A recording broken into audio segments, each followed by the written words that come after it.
இனிய உறவுகளுக்கு அன்பான வணக்கம். நல்லா இருக்கீங்களா? ஓகே. ஒரு சின்ன ஆத்திச்சூடி செய்யுள். பெரியோரை துணைக்கொள், பெரியோரை துணைக்கொள்.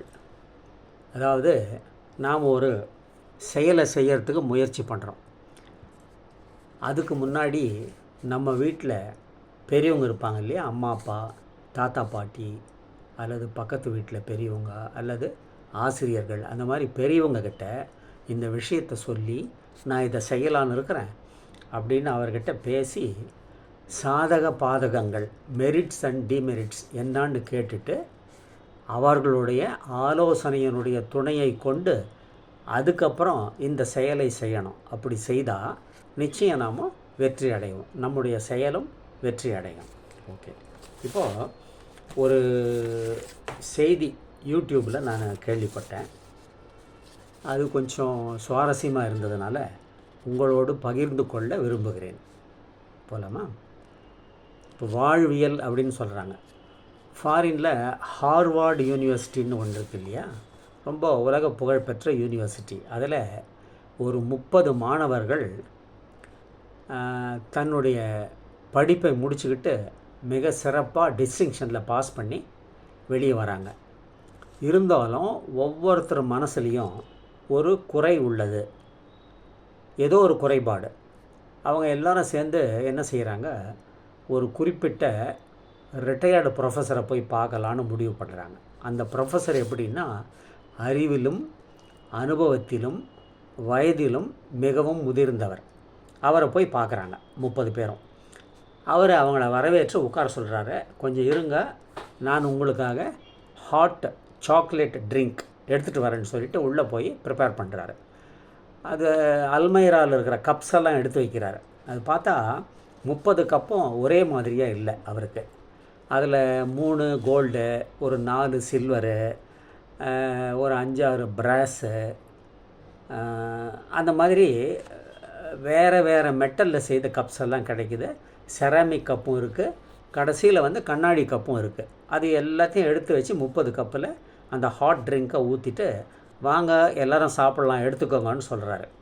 இப்போ இந்த 30 பேருக்கும் தெரியும் அந்த கப்புக்குள்ளே இருக்கிறது ஒரே மாதிரியான சுவையுள்ள ஹாட் சாக்லேட் ட்ரிங்க் அப்படின்னு எல்லாருக்கும் தெரியும். இருந்தாலும் முதல்ல பரபரன்னு எல்லாரும் அந்த கோல்டு கப்பு, 4-5 கோல்டு கப்பை எடுக்கிறதுக்கு ஓடுறாங்க. அது எடுத்து முடித்த உடனே அடுத்த சில்வர் கப் எடுக்கிறதுக்கு ட்ரை பண்ணுறாங்க.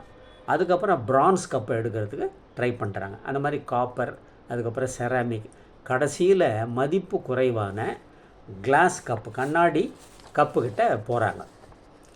இப்போ இது என்ன அப்படின்னா, உள்ளே இருக்கிறது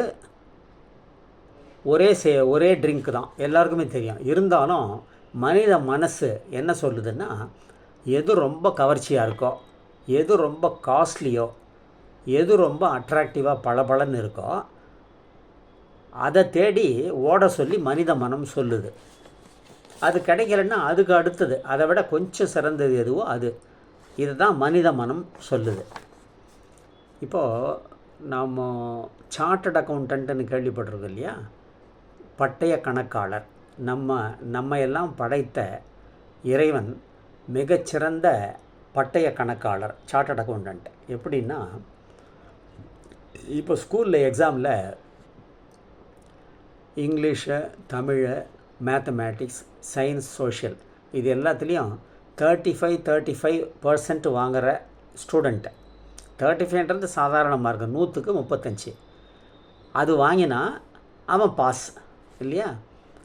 அதில் ஒரு ஸ்டூடெண்ட்டு இங்கிலீஷில் 90 வாங்குகிறான், தமிழில் 85 வாங்குகிறான், அந்த மாதிரி வாங்குகிறான். அதில் ஹெல்த்துன்ற சப்ஜெக்ட் வரும்போது அதில் அவன் வெறும் 0 மார்க் வாங்குகிறான், அவன் ஃபெயில் ஆகிடுறான். மற்ற சப்ஜெக்டில் 90 வாங்கினாலும் ஹெல்த்தில் 0ன்றதுனால அவன் ஃபெயில் ஆகிடுறான். நம்ம வாழ்க்கையிலையும் அப்படி தான். நமக்கு எல்லா பிளெஸ்ஸிங்ஸும் கடவுள் கொடுக்குறாருன்னு வச்சுங்களேன். வீடு, சிறந்த குடும்ப வாழ்க்கை, மனைவி, மக்கள் எல்லாமே கொடுக்குறாரு. எல்லாத்துலேயும் நல்ல மார்க் வாங்குகிறோம். ஆனால் கடைசியில் நம்முடைய ஆரோக்கியம்னு வரும்போது அதில் 0 மார்க் வாங்கினா, மற்றதில் 90 மார்க் வாங்கினா கூட இதில் 0 மார்க் வாங்கினதுனால நாம் ஃபெயில் தான், பாஸ் கிடையாது. ஏன்னா மிகச்சிறந்தது வாழ்க்கையிலேயே மிக மிக முக்கியமானது, சிறந்தது வந்து நம்முடைய உடல் மனம் ஆரோக்கியம். அந்த ஆரோக்கியம் சரியில்லைன்னா நம்மால் எதையுமே சாதிக்க முடியாது, செய்ய முடியாது. இதுக்கு ஒரு உதாரணமாக என்ன சொல்லுவாங்கன்னா, செல்வம் வெல்த் ஒருத்தர் வீட்டுக்கு கிட்ட வந்து கதவை தட்டுது வெளியிலேருந்து.